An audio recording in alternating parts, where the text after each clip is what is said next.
अब हम यहाँ पर प्रश्नावली 4.3 का प्रश्न पहला सॉल्व करेंगे। हमने संपूर्ण कक्षा 10 एनसीईआरटी गणित को हल कर दिया है। यदि आप संपूर्ण कक्षा 10 एनसीईआरटी गणित को हल सहित देखना चाहते हैं तो डिस्क्रिप्शन ज़रूर चेक करें। तो यहाँ पर यदि निम्न द्विघात समीकरणों के मूलों का अस्तित्व हो तो इन्हें पूर्ण वर्ग बनाने की विधि द्वारा ज्ञात कीजिए। तो यहाँ पर पूर्ण वर्ग बनाने की विधि के द्वारा हमें द्विघात समीकरण के मूल ज्ञात करना है। तो यहाँ पर पूर्ण वर्ग बनाने की विधि का कोई फार्मूला नहीं है, इसे हम ट्रिक के माध्यम से सॉल्व करते हैं। किताब में भी कोई फार्मूला नहीं दिया गया है।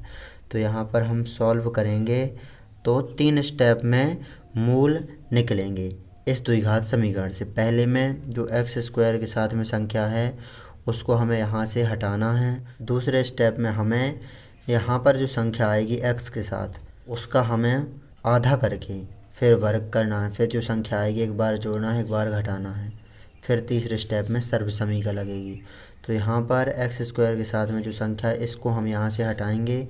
तो इसको हटाने के लिए पूरे समीकरण में उसी संख्या का भाग दे देंगे। 2 है ये, इसका भाग देंगे इसमें, तभी तो ये 2 हटेगा। और जब इस पद में भाग देंगे इसका तो फिर पूरे में देना पड़ेगा, क्योंकि समीकरण में समान संख्या से गुणा कर सकते हैं और समान संख्या से भाग दे सकते हैं। तो यहाँ पर 2 का जो एक्स स्क्वायर के साथ में संख्या है, सीधी सीधी बात यही है कि एक्स स्क्वायर के साथ में जो संख्या है उसका पूरे समीकरण में भाग दे देना है। तो यहाँ पर दे देते हैं भाग। तो यहाँ पर 2 से 2 कैंसिल, तो यहाँ पर एक्स स्क्वायर बचा। तो यहाँ पर देख लीजिए पहले पद में से हमें संख्या को हटाना है, तो हट गई संख्या माइनस यहाँ पर ये ज्यों का त्यों 7x/2 प्लस 3/2 और बराबर में 0 ही रहेगा। 0 में 2 का भाग देंगे तो 0 ही आ जाएगा। अब ये पहला स्टेप पूरा हो गया। दूसरा स्टेप देखेंगे, जो x के साथ संख्या है इसका आधा करना है हमें।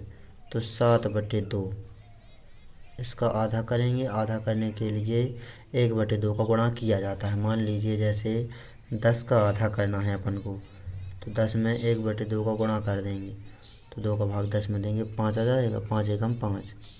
तो हमें तो पता है 10 का आधा 5 है। तो यहाँ पर 1/2 गुणा कर देना है उस संख्या में जिसका आधा करना है। तो यहाँ पर 7/2 का आधा करना है उसका, उसके लिए 1/2 का गुणा कर दिया यहाँ पर। अब यहाँ पर इसका वर्ग करना है, गुणा कर देंगे। 7 एकम 7 बटे 2 गुणे 2 4, तो 7/4 का होल स्क्वायर ये संख्या आई। अब इसको हमें एक बार इस समीकरण में जोड़ देना है, एक बार घटा देना है। तो यहाँ पर एक्स स्क्वायर माइनस 7x/2, इसको जोड़ना और घटाना इन 2 पदों के बाद है। तो अब 2 पद ये लिख लिए हमने। अब यहाँ पर एक बार इसे जोड़ देते हैं, 7/4 का होल स्क्वायर, एक बार इसे घटा देते हैं 7/4 का होल स्क्वायर। फिर यहाँ पर प्लस 3/2 और बराबर में 0, ज्यों का त्यों कर देना है अपन को। अब यहाँ पर लगेगी सर्वसमीका। सर्वसमीका लगेगी इन 3 पदों में।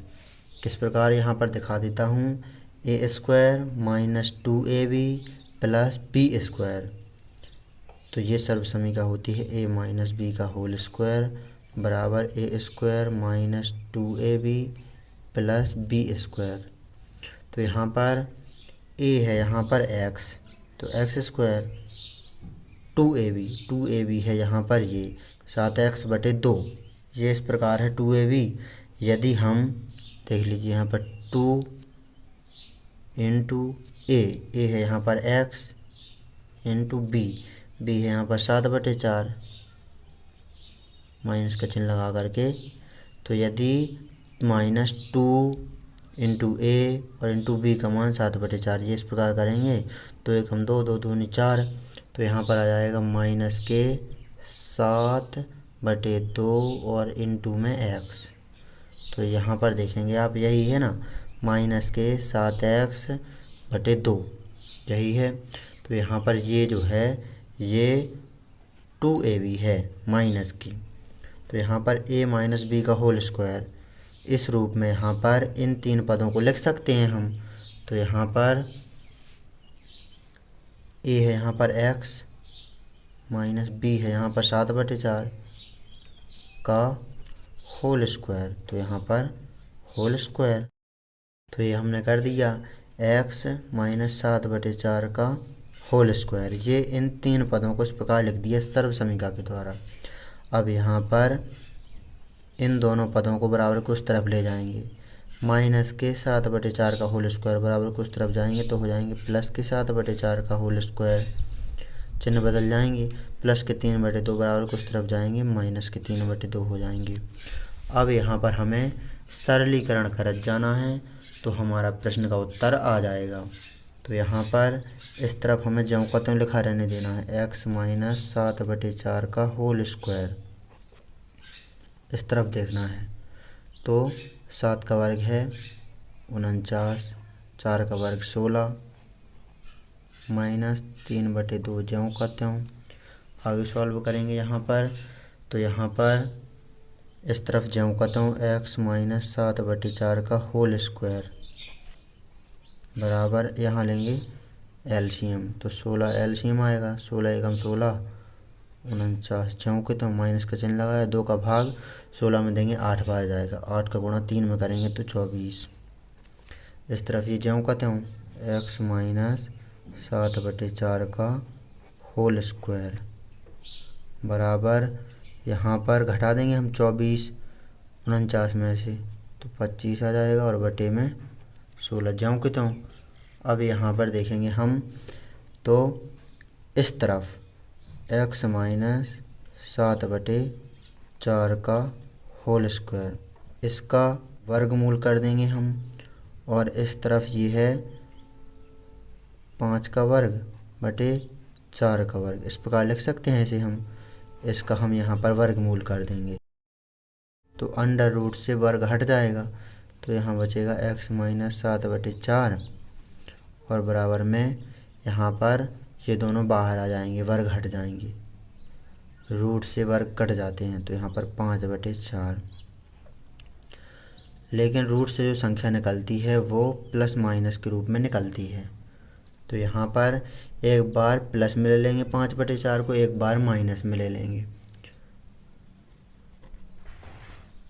तो यहाँ पर माइनस के 7/4 को बराबर को उस तरफ पक्षांतरित कर देंगे, 5/4 ये प्लस माइनस के 7/4 उस तरफ गए, प्लस के 7/4 हो गए।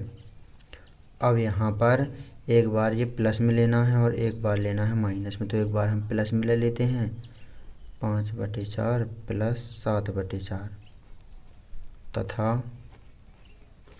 अब इस तरफ ले लेते हैं हम ये माइनस में, जो प्लस माइनस में संख्या होगी इसको एक बार प्लस में लेना है, तो ये हमने प्लस में ले लिया।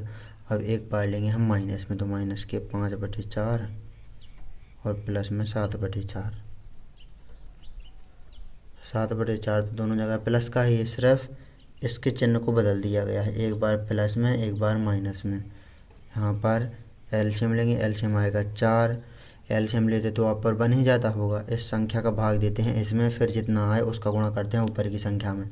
तो 4 का भाग 4 में एक बार जाएगा, 1 का गुणा 5 में करेंगे 5, बीच में प्लस का चिन्ह, 4 का भाग 4 में एक बार जाएगा, 1 का गुणा 7 में तो 7 तथा x बराबर यहाँ पर भी एलसीएम 4 आएगा, दोनों जगह 4 ही है, 4 का भाग 4 में देंगे एक बार जाएगा, 1 का गुणा माइनस के 5 में करेंगे तो माइनस का 5, बीच में प्लस का चिन्ह, 4 का भाग 4 में देंगे एक बार जाएगा, 1 का गुणा 7 में करेंगे 7।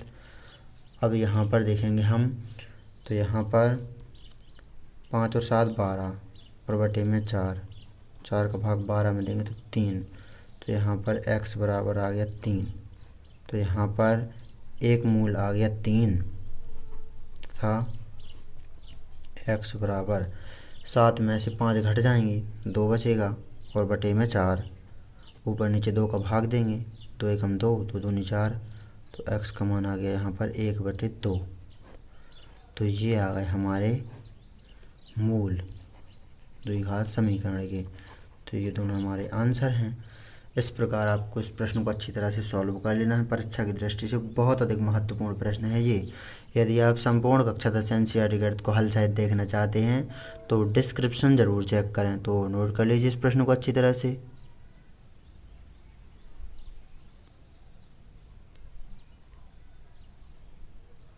कुछ नहीं करना है इस प्रश्न में। पहले एक्स स्क्वायर के साथ में जो संख्या है उसको यहाँ से हटाना है, तो उसी संख्या का पूरे समीकरण में भाग दे देंगे, फिर इस प्रकार आ जाएगा। फिर यहाँ पर जो एक्स के साथ में संख्या है उसका आधा करना है, तो 1/2 का गुणा कर देंगे और फिर वर्ग कर देना है। जो संख्या आएगी उसको एक बार जोड़ देना है, एक बार घटा देना है। फिर यहाँ पर लग जाएगी इन तीन पदों में सर्वसमीका, तो सर्वसमीका a - b का होल स्क्वायर आ गई। फिर यहाँ पर पक्षांतरण और एलसीएम ले करके पूरा आंसर हमारा आ जाएगा। तो ये इस प्रकार आपको इस प्रश्न को सॉल्व कर लेना है अच्छी तरह से।